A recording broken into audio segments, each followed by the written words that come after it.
Charlie Kirk represented a distinctive kind of young conservatism. Traditionally, right-wing politics on college campuses has tended to mix tweedy intellectualism with shock the liberals provocations with a side of preparation to run Republican campaigns. All of these styles of conservatism have tended to attract nerds, dorks, outsiders, and campus oddballs. And I say this with familiar affection. But Charlie Kirk was doing something different. He seemed like a guy who would be comfortable in the campus mainstream, who would be fun at parties, who would be even a little bit cool.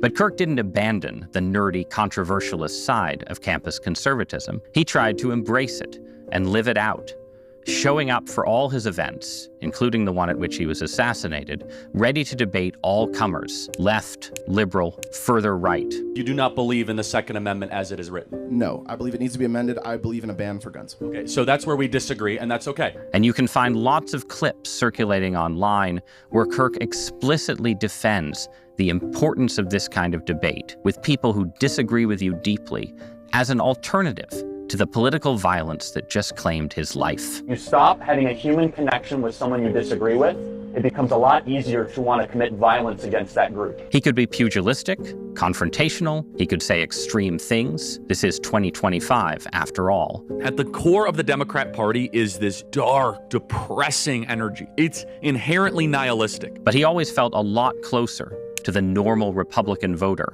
and certainly to the normal Trump-supporting college student, than to the very online fringe. I was supposed to interview him next month for my podcast, a show that tends to focus on the instability of this moment, on radical and reactionary possibilities. But I wanted to talk to Kirk, actually, about normalcy, about what the mainstream of conservatism will look like as the Trump era comes to an end. And I wanted to talk about his own persona, a kind of model of normalcy for an American right that's otherwise spinning to extremes. You as a father and as the provider, you need to get your act together so much that your wife never has a financial pressure ever on the family. Now I won't be asking him any of those questions, and he won't be here to help us answer them. But I wanted to say something about destabilization, which is a feeling that we all have after a moment like this one. And for good reason.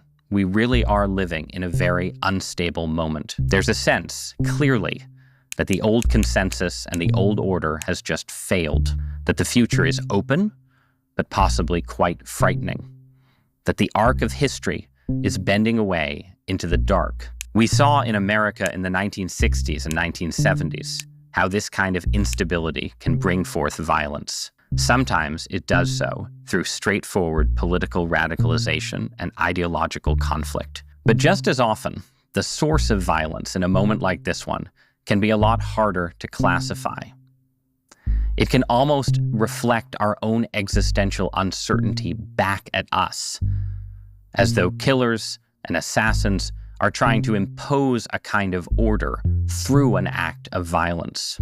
Or it can reflect an impulse to accelerate destabilization, to bring about chaos and collapse for no other reason except a will to destruction. In moments like this, it's really important not to give that impulse its vindication or its victory. Charlie Kirk wasn't a moderate of any sort. He said a lot of harsh things about his political opponents, but he built his career on the very American idea that today's political opponent, or even enemy, could be tomorrow's friend or ally, and that it's possible to go into a hostile space, have an argument with people who deeply disagree with you, and emerge with at least a few converts to your cause. That's an idea that accepts that in a period of instability like this one, there really is no way out but through. There isn't going to be a single decisive moment, one political battle, one election that restores consensus or does away with wokeness or Trumpism once and for all. Instead, the decisive battle, now as always, is inside the individual human heart. At his wisest, Kirk knew this. Just a few months ago, he wrote on social media, "When things are moving very fast and people are losing their minds, it's important to stay grounded. Turn off your phone, read scripture, spend time with friends, and remember, internet fury is not real life. It's going to be okay. And it really is, in the end. We see through a glass darkly. He now sees face to face. May God be with his family, his wife and children.